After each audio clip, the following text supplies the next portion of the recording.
Hello there, everybody, and thank you for joining today's webinar. Today, we're going to ask the expert how to start and advance your cybersecurity career. My name is Camille Dupuis, and I am the Marketing Events Manager at Infosec. And today, we have with us Keatron Evans. So with that, we'll go ahead and talk about CPEs real briefly before we introduce Keatron and get on with the webinar here today. So if you are looking to earn CPE credits, Infosec webinars are a good way to do that. However, want to make sure that you double check on the requirements of your certifying body, as they all differ a little bit on what qualifies.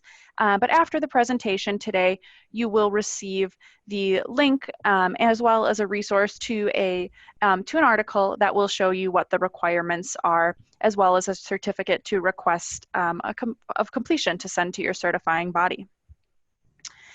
So with that, let's go ahead and meet our guest. So today we have Keatron Evans, and Keatron is an Infosec instructor as well as a managing partner at KM Cybersecurity. And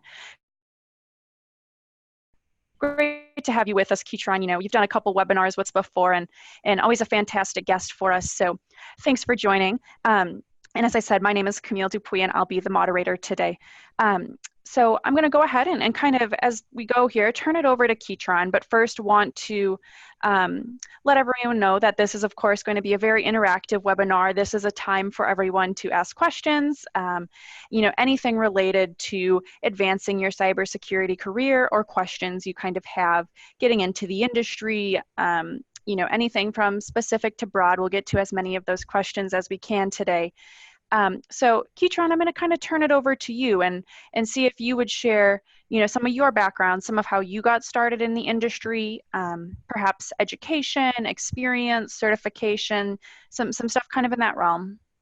Yeah, sure. I mean, there's always a lot of that stuff, but I'm just going to try to focus on the stuff that actually contributed to IT because, you know, I mess around with music and stuff like that, you know, early on as Sure. a potential career field. But essentially what happened was I was working for a small city in Mississippi as an assistant to the city engineer, you know, and at that point they decided they needed computers and I was the only one that was, you know, under the age of 50 at the time. So they were like, yeah, that's your job now, is to get us two computers and get them set up. So it really started for me just going to a local computer shop, buying a computer, coming back and getting it set up. And from that, it graduated into other things. Like there was a certification that used to be popular back in the day called the Novell CNE. So I got my first certification. This is all the way back in 1998. I think I was like 18 or so. Sure. Novell got their CNE certification and set up my very first network.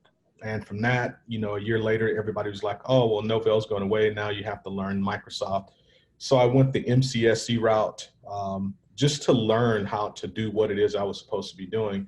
And that was really the start for me. And kind of one of the good points of that is it was a really small city.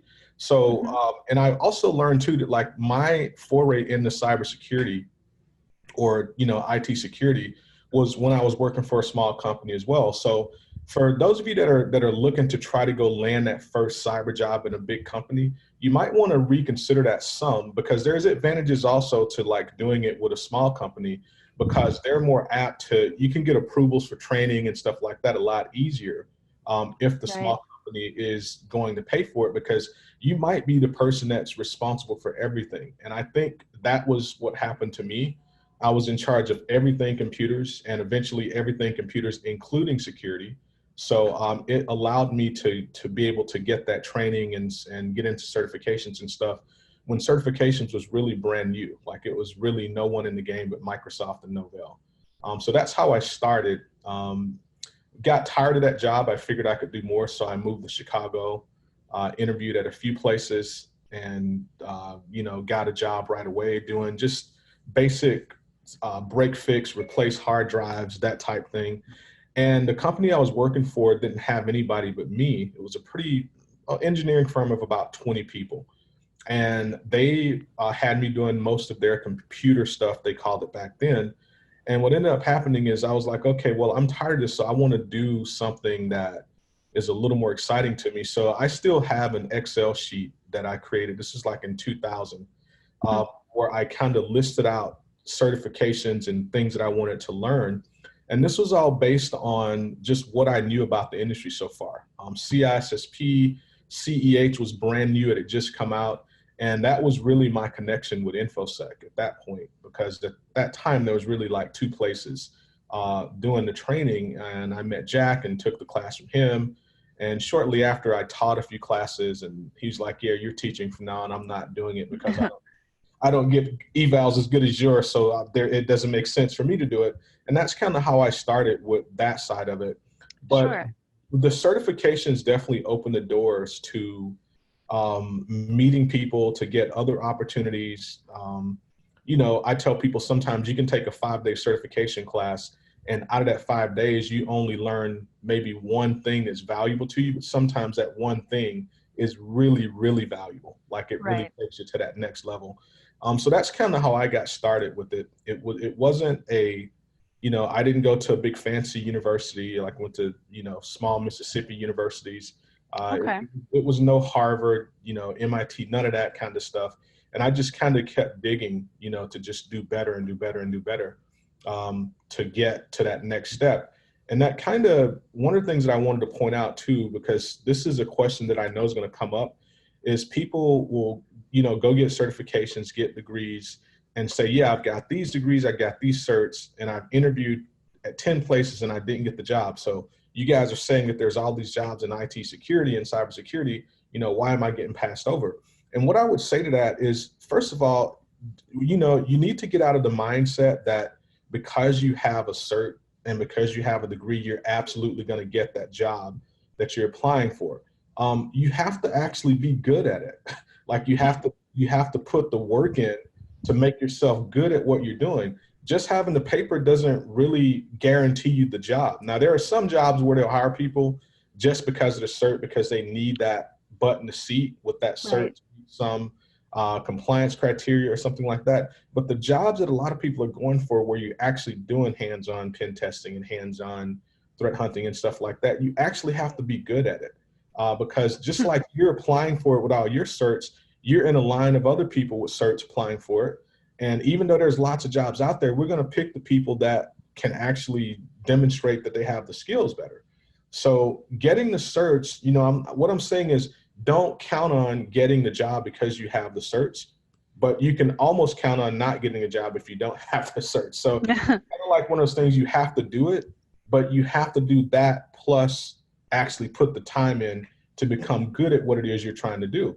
And the way I have always looked at it when I found out about security is, every time I figured out how to do a hack or how to do something that I didn't know how to do, I felt like I had been kind of running a marathon. And it seems like every mile someone hands me like $1,000.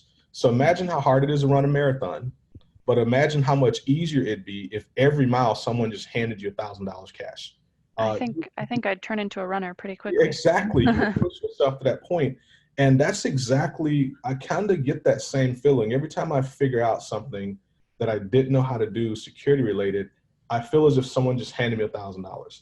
You know, not $1 million, because I was retired at that point, but I feel like someone's handing me $1,000. And that kind of drives me to just keep learning and keep going and keep finding out new things.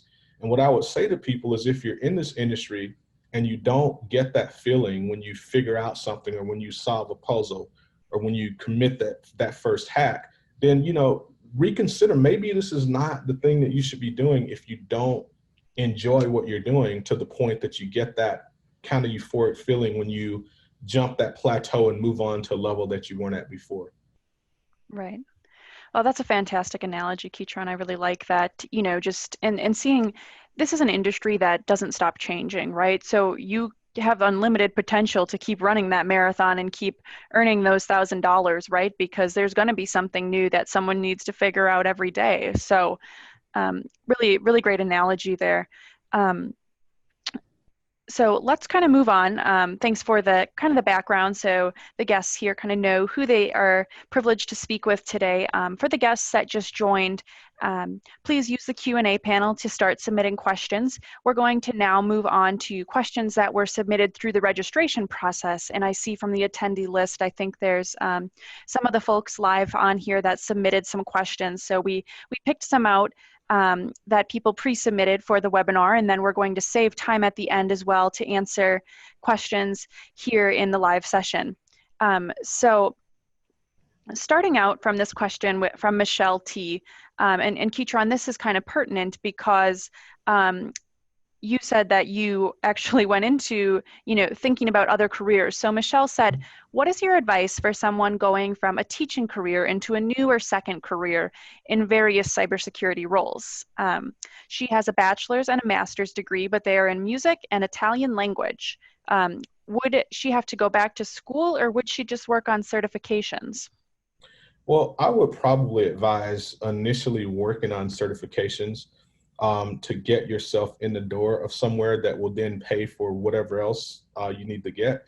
Because the thing is, if you look at a lot of the IT security and the cybersecurity jobs, they don't necessarily say you need a degree in computer science or even anything technical. Most of them will say you must have a bachelor's degree. And that's like the first step that you need to meet for a lot of these jobs. So if you have a bachelor's degree, that qualifies you to interview for a lot of positions. And then on top of that, they'll say, and you must have this certification, this one, and this one. So they usually append it with, you can have a bachelor's degree in whatever, but you need these certifications to prove that you actually know about something about this industry. So I would say probably start off with the certifications because, for one, they're cheaper, you can get them faster, and it gives you an opportunity to get into doors to places a lot sooner. And also, since you have a teaching background, talk to Infosec about coming on as an instructor after you get a few good certifications under your belt, because they're always looking for good instructors and people that have a good ability to teach. Teaching has also been a great way for me to learn things. Some of the basic fundamental stuff like how TCP works and all these things, a lot of times you can learn that stuff and remember it better after you've taught it to somebody else 1,000 times, so teaching is also a good way to learn. Right. And I think that's an interesting point to consider, Keatron. Like you said, a lot of times people will request, or hiring companies will request a bachelor's or a master's degree. And I think a lot of times what they're requesting is that's showing that somebody's got the ability and willingness to learn, and then pursuing that with certifications. So even if it's not directly in the field you're going into, I think I've heard some stories of different individuals who have gotten into cybersecurity from very different careers, but it's just those individuals that really have the willingness and interest in learning new skills, which they can prove then by certifications instead of degree necessarily. Absolutely. Yeah, the best pen tester I have on my team, she didn't come from a technical background. She didn't have a comp sci degree or any technical degree. She was actually majored in drama, but Okay. she was interested in computers and hacking and technology. And we kind of just mentored her and just, I would give her little projects to go and practice on, and she would take it to the next level. And once I saw that, I was like, okay, she's going to be really good at it because she's really digging into it and doing way more than I asked, to solve the problem. But she's learning a whole lot while doing it. And now she's literally the top pen tester that I have. And she's got the least amount of actual technical experience of everybody else. So. Wow, very cool. It's so cool to see how people can transition in this industry and really come from anywhere and be successful. Absolutely. So here's a question that was submitted. What projects do you do on your own to learn more about cybersecurity, and kind of where do you get started? And that question's from Prabin. So I think, kind of interested in, like you said, you just kind of started playing around with different computer strategies and that kind of thing. And how did you know where to start? Yeah, that's a good question, because back then in '98, when I was starting, there was no really internet, or it didn't exist like it does today. Right. So you really had to read books. I would go to the local computer store because there was only one for like 100-mile radius of where I grew up, right? So like there was the computer store for that entire part of Mississippi.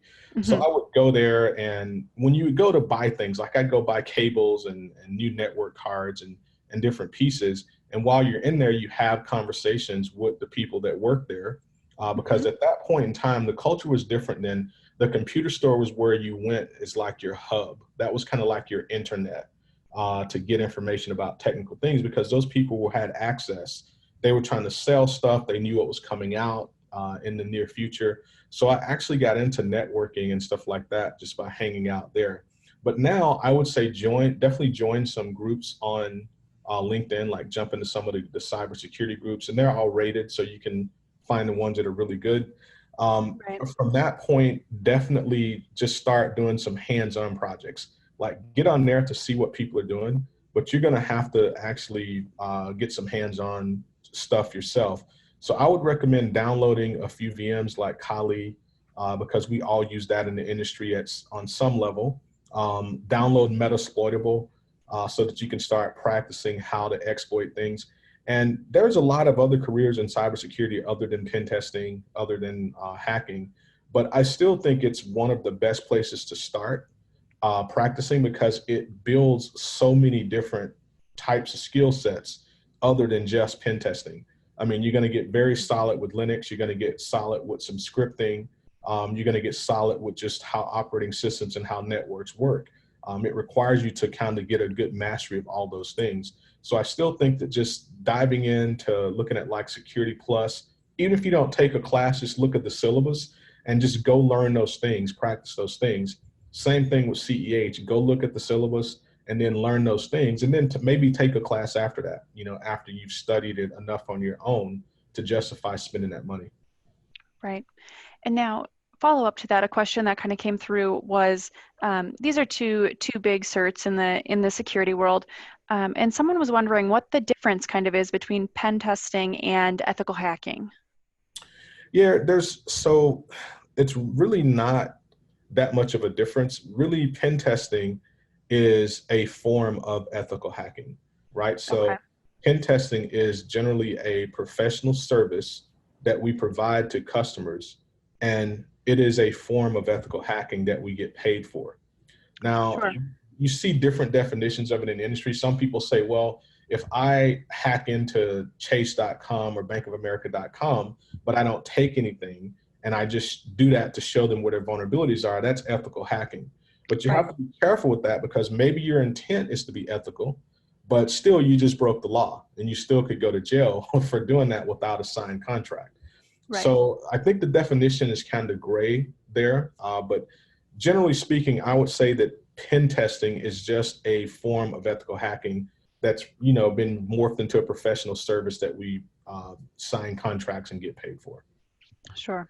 Okay, I think that's helpful to kind of answer that question. I know that those are just two buzzwords, and someone who's starting out in the industry, can see why there'd be some confusion on that. So thank you. Mhm. Yep. Okay, so here's a question from Chandra.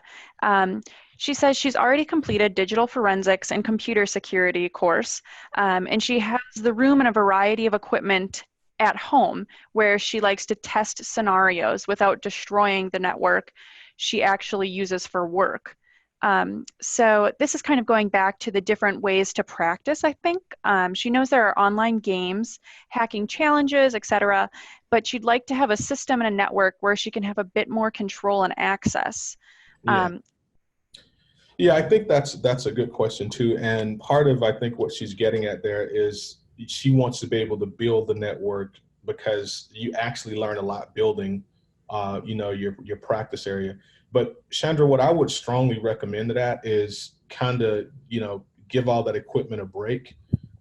Go and set yourself up a Amazon AWS account or a Microsoft Azure or Google Cloud account, and go on there, set up some VMs, set up some virtual routers, start learning about virtual private clouds and software defined networking, because the thing about it is, if you look at what's happening in the world now, most companies, large and small now, are rapidly migrating everything to cloud services. So there Right. won't be a need, there won't be as much of a need, I don't think, in the near future for the skill sets to be able to work on actual hardware. You're going to be much more valuable knowing how to navigate inside a cloud services environment. And if you build an environment of your own from scratch, that is the best way for you to get kind of leapfrog everybody else and have a leg up on that when you're tossed into that environment in a corporate situation, to have to manage it, do security, pen testing, whatever the case may be. So I would recommend doing that instead of, and then use that space and, throw away, get all that equipment, sell it on eBay to someone that didn't watch this webinar. So they're still buying equipment, and, set yourself up a music room or something. I like that. I like that tip there. That's fantastic. But it is interesting to see kind of how many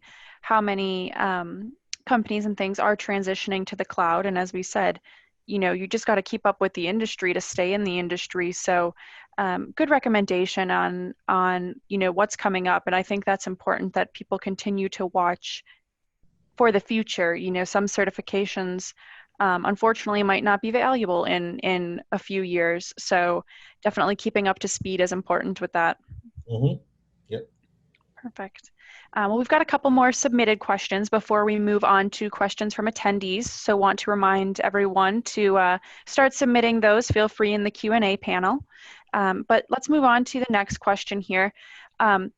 So Keatron, maybe you could tell us a little bit about your certifications and how you planned those. And then as well as the other part of the question is, does experience outweigh certifications or vice versa? And kind of what you see there. Yeah, so that's a really good question too. Now, currently I've got over, like 70 different certifications in different things. And initially I did have a plan for how I would approach them. And it started out with just looking at what was out there and what they covered. And, I looked at the time, CISSP was kind of like where I wanted to be, because it was looked at as, if you get this one, it's kind of the grandfather of all. But then what happened is, as I got into it, I learned what the certifications actually were. And now I even recommend to people, CISSP may be a good next logical point after like Security Plus or something like that, because it covers a lot of different things very shallowly. And that allows you to get an idea of what it is you really want to do and specialize in, because you kind of touch on all of it with something like CISSP or CISM. So my plan was to get, I had a very solid, like I said, I have this big Excel sheet. I had in there first A+, Network Plus, and the logic behind that was I needed to learn the basics first. And then after Network Plus, I went to Security Plus and all the Microsoft like MCSC, and then I moved into the security stuff after that. And that was kind of my plan, was to make sure that once I got into the hacking, I actually knew how operating systems worked. I knew how networking worked. Because again, once you hack a system, you go and get, Metasploit Pro or whatever, and you compromise a system. What are you going to do once you get on that system if you don't understand how the operating system works, if you don't understand how networks work? So I was afraid of that. I've always been afraid of being underprepared. So I always just stack and make sure I plan it out. The other reason I think this question is really good is because the whole experience outweighing certifications things, that's kind of a big argument in the industry. And my take on it, what I always tell people is, definitely if I'm hiring someone to do a specific job that requires a specific technical skill, if they've got a lot of experience doing that, that's probably going to be more important to me than them having the certifications, because I can get them the certifications really quickly. But there's also the flip side of that argument, which is, for yourself, for your own personal goals, Camille, if you were trying to do this, what I would say to you is, well, experience is something that you get over time. Sure. There's the only way to get 5 years experience is to work for 5 years. And Right. it takes a minimum of 5 years. But the certifications you can get right now. So you got these two things, you got to get both. You got to have experience and you got to have the certs. So why would you delay one, when you can get that now, while you're trying to wait until get the opportunity to get the other? because experience is definitely going to probably come from an opportunity that either someone gives you or an opportunity you create for yourself. But either way, while you're provisioning that opportunity or waiting for it, you should still be getting the certifications, because you can do that now, and you can do that really quickly and increase your net worth as far as a cybersecurity career right away just by getting some of the certifications. Right. No, and that's a great point. I think there's a little bit of, again, a gray area in that space because, like you said, certifications can get them so quick. Like, someone who has a little bit of knowledge and has some of those prerequisites, they could sign up for a couple courses right in a row and pass those all and all of a sudden become so much more valuable. But also experience where they've done this hands-on work for several years is also of incredible value as well. So that is a really interesting question. I think it's really a paradigm of how that works in this industry.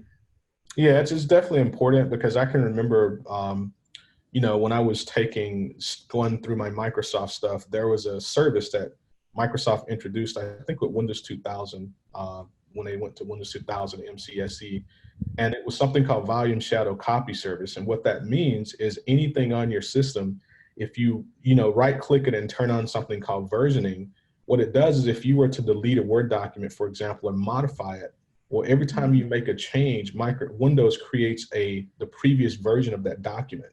So you can go into your computer, even with the versions of Windows that we use now, right click any document, go to previous versions. And if you have the shadow service on, you can see all the different versions and actually restore it. So if you modified a document the wrong way for the last 5 hours and you want to go back to where it was before, you can do that just within the operating system. Whereas right before that, we would have to go get backup tapes and all kinds of stuff like that to restore those documents. And that was a service that was key, because what happened for me is I went into an interview once where they gave a scenario on how would you go about restoring these documents if they got deleted. It was a network engineer position.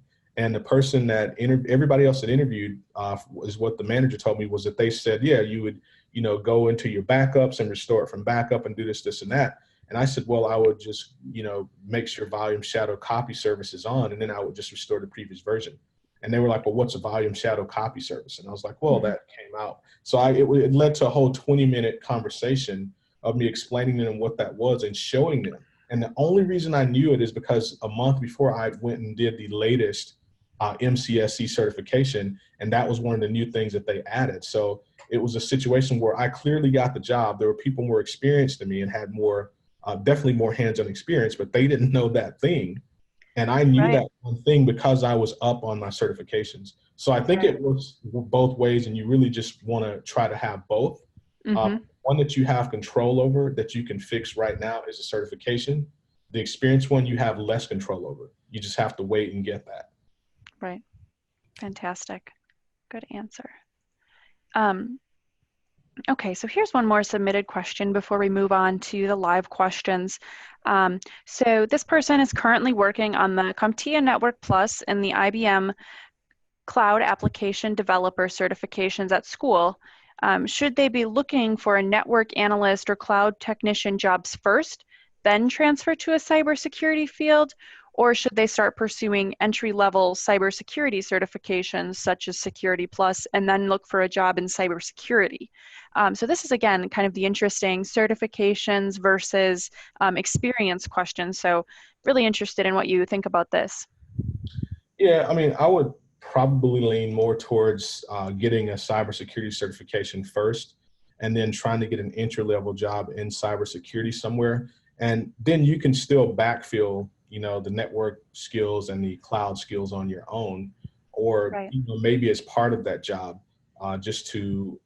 because my thing is, if your eventual goal is to get into cybersecurity, you can still get into it and backfill the skill sets that you need to really be good at it.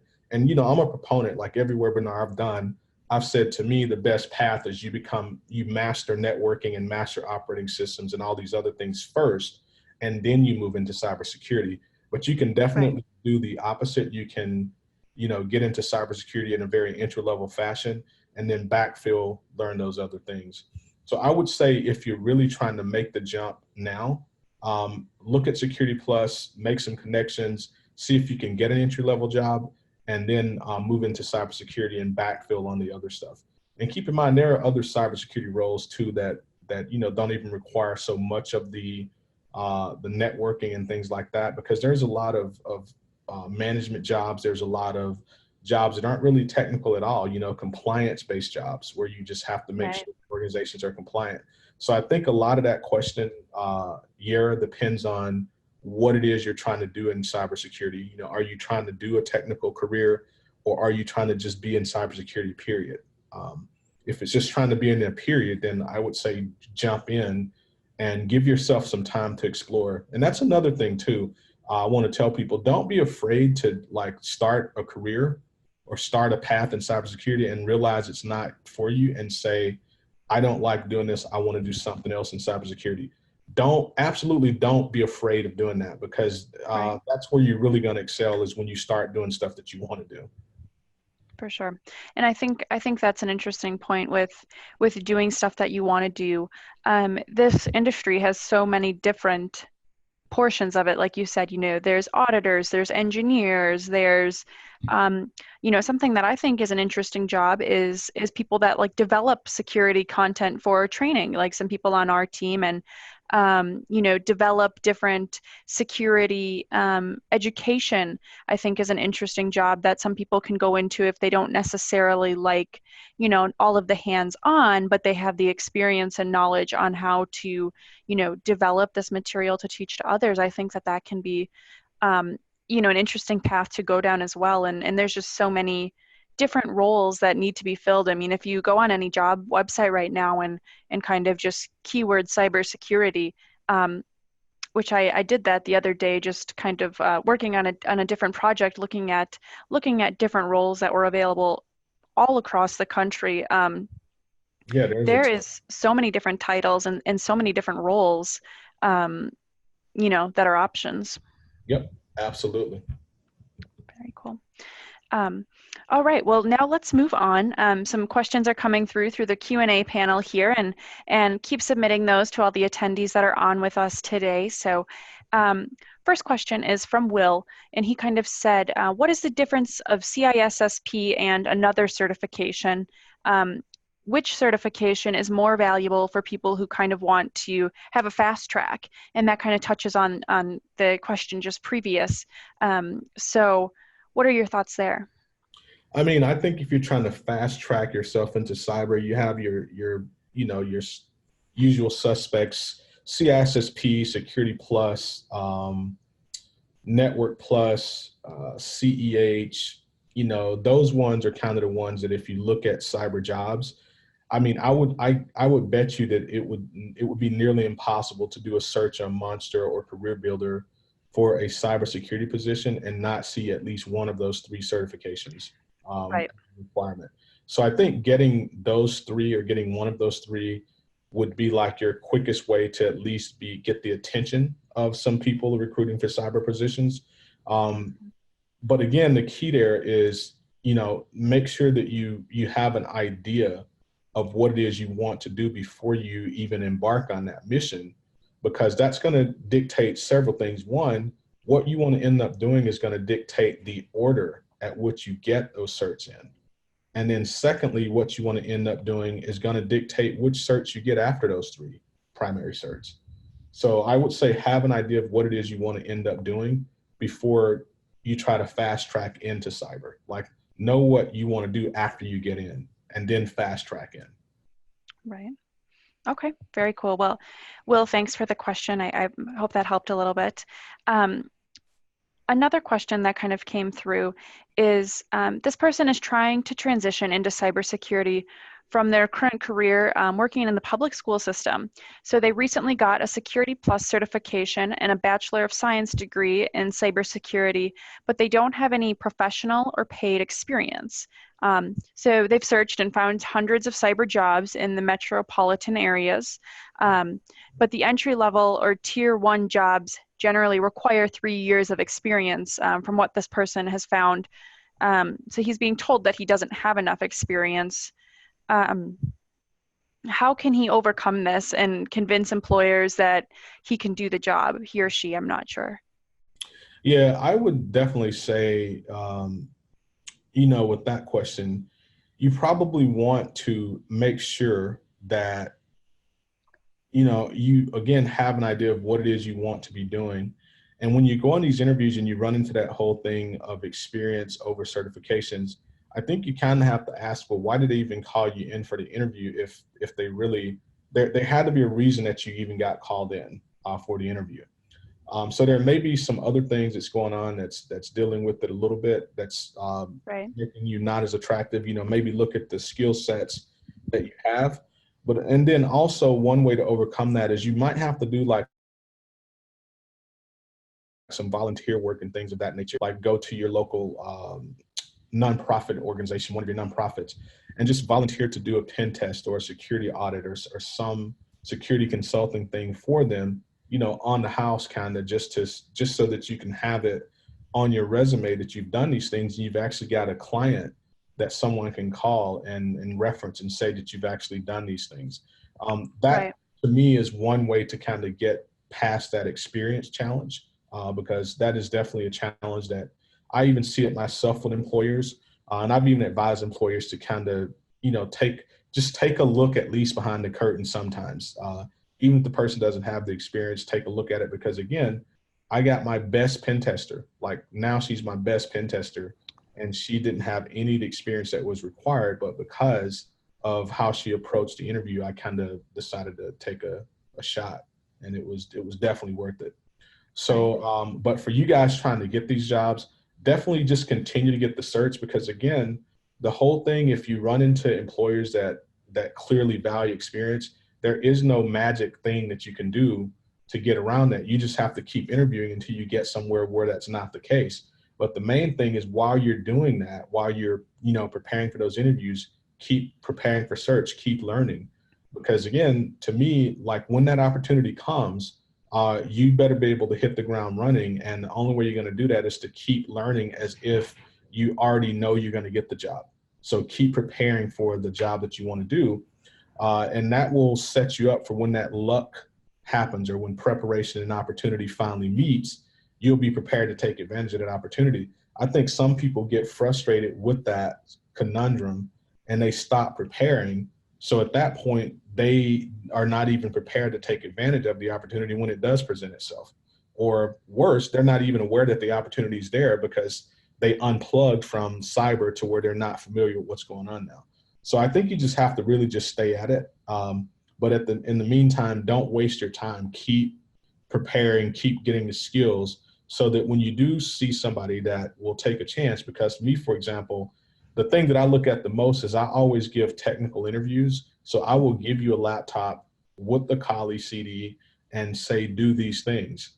So when you run into somebody like me, that experience is not going to mean as much as you might think, because you can have a lot of experience doing something the wrong way. So Mm-hmm. if you've been pen testing for 5 years, but you've been doing it terribly for 5 years, then I don't want to hire that person either. But if you're kind of new to it, but you actually got some solid skills, and I see that in your technical interview, then I'm definitely going to hire you over the person that's got experience. So Right. I don't think that's going to necessarily make it easier for you, but just to encourage you, there are some of us out here that look past that experience thing, and we look for the actual skills, because sometimes experience doesn't always equal skill. Right. And now, going off of that, what percentage or in your experience, when people are hiring for cybersecurity positions, how many of those include a technical interview or a time to showcase their skills? Or is it more specifically just kind of looking at that resume, looking at that years of experience, and looking at that list of certifications? Well, I think the list of certifications and that type of stuff is what's going to get you the interview. Okay. I think once you get the interview, if they're expecting you to do pen testing, you're probably going to have to do like some technical stuff in your interview. If they're expecting you to do a technical cyber job, I can't imagine a lot of places not at least having you do like a little test, as to where you have to actually do things. So I think that's more likely what you're going to see when you Okay. go into a technical interview. But if you're interviewing for an audit position, then don't expect to go in doing something technical either. Sure. Okay, that sounds good. And that makes sense, you know, with, again, just with the variety that there is. So another question that came through is, Michelle again is asking, she's interested in, likes the idea of potentially, you know, transitioning from her education career into education within Infosec or within information security technical education. Is there a specific certification you would recommend for someone who is interested in teaching cybersecurity? Which question is that? This one came through on the chat panel. Okay. Mm-hmm. Yeah, I would definitely say that if you want to teach it, like I said, cybersecurity is a very broad thing. So Right. If you start off with broader certifications, like Security Plus is on the lower end of broad, and CISSP is on the higher end of broad. So Mm-hmm. those, I think, are two good starting points because it gives you visibility and insight into a lot of different things cyber. And that sets you up as a good teacher for whatever specialization you want to go into teaching. Because now you can speak to other things that are, you know, to the right or the left of what the main topic is Right. without getting off topic type of thing. And that to me makes you a much more fluid instructor, is if you have the ability to, you know, kind of seamlessly go from one topic to the other, get off track just a little bit, but not enough to distract people and get back on topic. So I think that would be some certifications that would be good to start there with. Sure. Very good. Here's another question that came through on the Q&A, kind of interesting about, you know, the location of cybersecurity jobs. So this person is asking, seems like companies in the Silicon Valley are looking for people with a lot of experience and are super competitive. Are there other areas of the country more open to taking a chance on someone without a lot of experience? If so, any suggestions on a metro area that might be good for this person? Yeah, I mean, I don't think it's so much the metro areas. I think people have to just kind of lower somewhat their expectations of what job they're going to enter into cyber with. Like, you're not going to enter in with this dream pen testing job that you see, you know, people talking about on the internet, because they've probably done other things to, you know, to work up to that job. Also, you know, take some time to actually go and talk to places. I Right. just did an experiment, you know, a few months ago. I went downtown, you know, Chicago, and said, I'm going to spend the next 2 days, you know, 6 hours a day, just walking into buildings, because there's so many office buildings downtown. There's literally thousands and thousands of companies. And I went and just walked up and down, you know, knocked on doors, rung bells, walked into the receptionist and just asked if I could leave a resume because I'm looking for a position in cybersecurity. I mean, I'm not really, and it wasn't really my name on the resume, because if they Googled it, they would be like, yeah, this guy can't possibly be looking for a entry-level position. So I had some fake stuff on there just to see. And it was amazing because within the first day, I think I dropped off probably 60 resumes that first day. And by that afternoon, I had got about 17 calls to, Wow. and I specifically structured it to where, you know, the skills that I had Security Plus, and I had on there studying for CEH, and I had like some very extremely basic skills on there. And I got 17 calls, you know, that first day, from just walking in. I didn't do any LinkedIn. I didn't do any emailing. I literally Right. just walked into those places and just left resumes with the receptionist or whoever happened to be there, saying, hey, I'm looking to do some entry-level cybersecurity work. So I think, for one, you have to make your expectations realistic as to what position you're trying to get. And two, start thinking about doing some unconventional things to market and sell yourself, including the way that you used to have to do it, which was like I just described: walk into places and actually say, you know, hey, I'm looking to get into this field, because you never know. You might walk into a place and they might be having a security incident or something, or somebody just got a phishing email right then, and Right. you know, run into that. That's a very interesting experiment. I like that. I think when you first started saying you walked into different Chicago office buildings, I kind of first thought this was going to be an experiment on like physical security, seeing how many people Yeah. would let you in or buzz you in without a pass or that kind of thing, because um, even that's a little bit of a tie-in to the cybersecurity field with, who can get on your network or who can, have access to the different businesses, and that's always interesting to see as well. But I really like that experiment of just kind of handing out the resumes, and that's just a way to make yourself more memorable and make yourself noticed right away, because it is so rare that a physical resume is given unless it's perhaps a job fair or something like that. So that's a really interesting tip. I think I would like to see more people try that, and if anyone has any cool stories to share, send them to me via email. That'd be interesting to hear about. Looks like we've got time for just a couple more questions before we move on.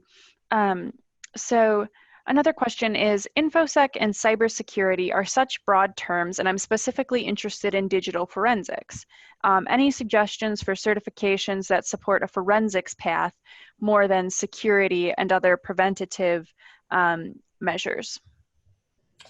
Um, well, yeah, there's definitely some certifications specific to digital forensics. I would say any of the like CHFI, the CCFE, all the stuff Okay, that you can probably find on the InfoSec website for right, specifically for digital forensics. And then kind of as a crossover, the incident response training, there's a lot of forensics involved in that training and that certification as well.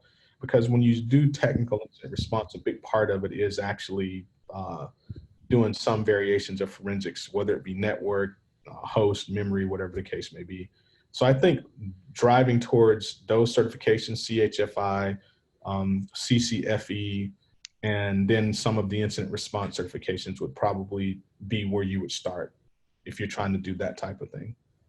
Now, as far as sure. defense, because I think it said something about defensive in there as well, Hmm. I think at that point it becomes a lot more vendor specific. Like if you're going to have an entire Cisco infrastructure of Cisco firewalls, then you want to take and get Cisco defense certifications or Cisco security certifications. If you have Juniper, then you want to get their certifications. Right. Really tailoring that to meet your needs. Hmm. Sure. Very good. Well, as we get to kind of close to the end of our hour here, we're going to go ahead and move on. But I just want to, again, thank everyone for the fantastic questions and everyone that submitted them in advance of the webinar as well as live today. And then, of course, for those who, for Keatron who joined us today. So appreciate you having us, um, or having us with the webinar today.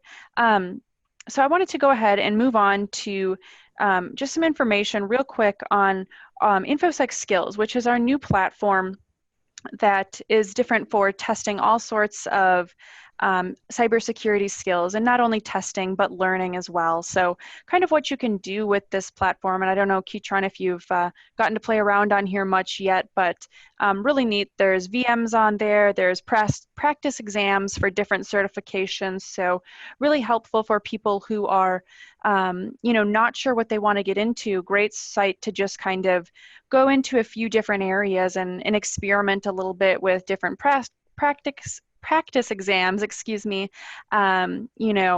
different learning modules, that kind of thing, and really find out what you're interested in. So it includes over 300 courses and 45 skill and certification based learning paths. So really interesting. Would recommend just kind of taking a look at that. And that's Infosec Skills, also a very affordable platform for anyone who's interested in giving it a try. With that, some exciting news for the webinar. We are going to be giving away a one-year subscription of Infosec Skills. So Keatron, what question do you think was the most beneficial that we kind of asked today? And I can go back if needed. Yeah, I think it was, I kind of took notes here.